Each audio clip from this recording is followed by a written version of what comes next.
Hi everyone, welcome back to my channel. My name is Teemi Pheels, as you all know, and today we'll be talking about the difference between a 1-year program and a 2-year program. So which is better actually? We'll find out in this video, so do not go anywhere and stay tuned.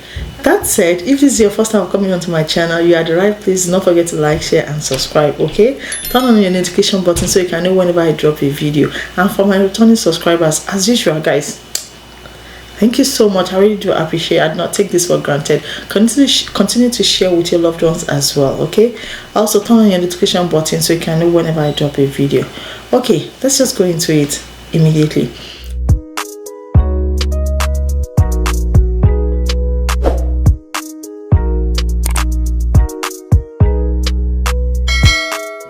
Like I've heard a lot of people say, oh, 1-year program is really not a good one. You know, it's always better you come for a 2-year program. Well, in a way, they have their right to say that. I mean, because of the postgraduate work permit. I mean, you having a 3 years postgraduate work permit is not beans, and it's always easier because that way you have a complete rest of mind to be able to work for at least the minimum of 1 year that is required for you to submit your PR application. But really, there's absolutely nothing wrong with a 1-year program as well, right? The most important thing here is planning. You need to plan accordingly. So whether you are coming in for a 1-year program and you that are coming for a 2-year program, if you do not have the right planning, you are going to find yourself in limbos. So now before we now start even saying, okay, differentiating why you should come for a 1-year program and why you shouldn't come for a 1-year program, or just the difference between the 1 year and a 2-year program in totality, let's just list what you need again to be able to secure an admission. So firstly, what you need is to get your international passport. That's very important. And then 2, you check for the school that you want and a choice of program, and also look at the intake period. So in Canada we have just 3. We have the September, which is the fall, we have the January, which is the winter, and we have the May, which is the summer. So you want to make sure that at least any program you are picking, if you are picking September, then, and if you are not able to get a visa in September, you are able to push to January, okay? So it's very, very important you look at those 2 things. So if your program has September intake, try and see if they have a January intake, okay? So you don't lag behind.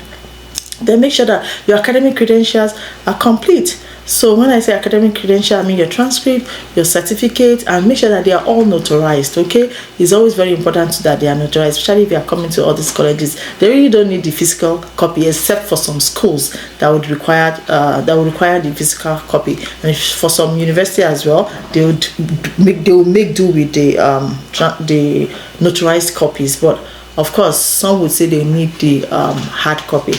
So whichever school you choose, make sure you look at what they need, okay, depending on your program. Okay, again, also you can also have your IELTS available. I always advise people to have this, but it's not compulsory because Nigeria is an English speaking country, right? So you really don't need it, especially for most of our schools in Canada here. Again, I would say you can have your ECA evaluation, but make sure it's the course by course if you really want them to know that this is what you are made of, right? This is what you came out with. You want them to have a feel of what you came out with, course by course evaluation, and then they can match it up to whatever it is that is being compared to in the Canadian system here.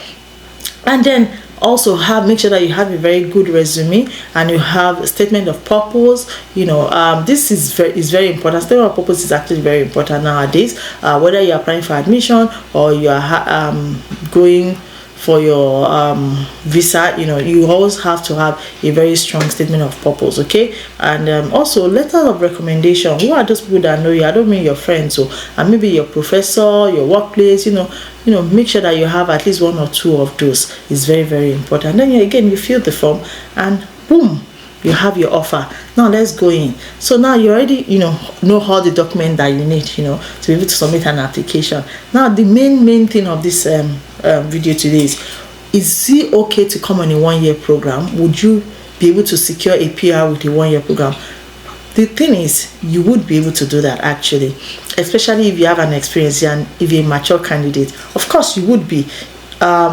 here's the thing, most colleges now, or most schools in Canada right now, they have something they call 2-in-1. So meaning that once you finish a 1-year program and you know that you already know yourself, you already know that okay, I may not be able to secure a job immediately after I finish my school. Of course, because it also depends on the kind of program or choice of study you're coming to do. So some programs you may not even be able to secure a job immediately. You probably have to now go for what you feel or what you think you would get, what you think you will get a job on. Okay, so that said, once you're about to finish the first program you originally came in with, 3 months down the line or 4 months down the line, try and apply to another school. Okay, if you have this feeling that you may not be able to get your PR immediately you finish, right? Or you may not be able to get a job immediately you finish, right? I always tell people it's better safe than sorry. Try to get a job. No, try to get another school, right? Apply while your study permit is still very, very, very valid. So once you apply, you get another intake for another 1 year.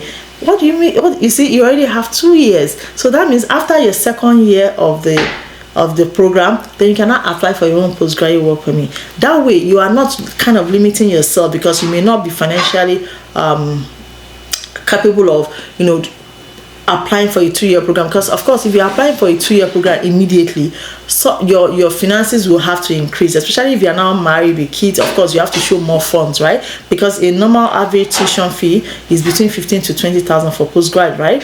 And then you now have to show your living expense of 10,000 as well. And then if you have family or children, your spouse, you also have to show 3,000 and that kind of thing. So it becomes more of a burden, and again, some courses don't just even have the 2-year program, they only have just 1-year program. So there's really no big deal in saying, okay, because of postgraduate work permit, I must get that 2 years.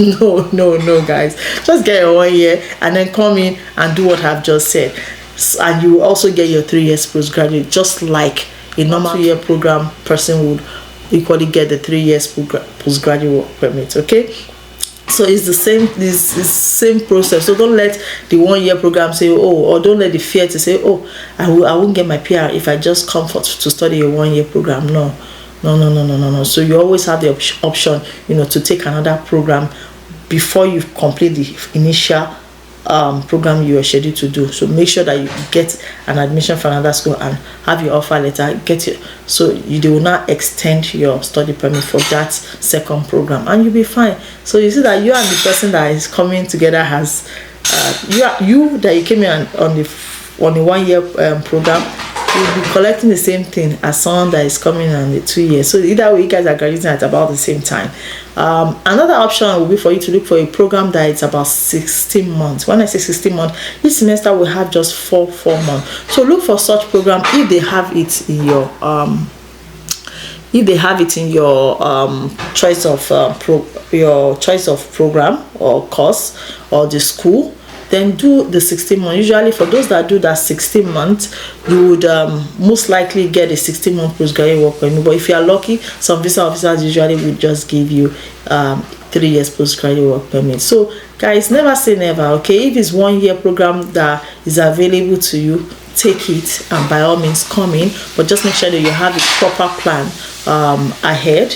And the funny thing is that even with that 1-year program, you may just be finishing and then you're getting your PR, especially if you have experience, and then you can just apply with the express entry, or if you're a single person and you come in and you get to meet someone that is ready to get married to, why not? So don't limit yourself, guys. Don't limit yourself and don't say, okay, it has to be a 2-year program. No, it doesn't have to. So I hope I was able to clear you guys' doubts about that. There's nothing wrong with coming a 1-year program. I've had people ask me that, and that's why I'm doing this video. Okay, you don't necessarily have to come with a 2 years. No, for your life to be meaningful in Canada. No, plan accordingly and you'll be fine. Okay, so guys, that's about it for my video today. I hope I was able to share some knowledge with you guys. If I did and you like this video, please give it a thumbs up, like, share and subscribe. Okay, and that will be it. See you on the next video.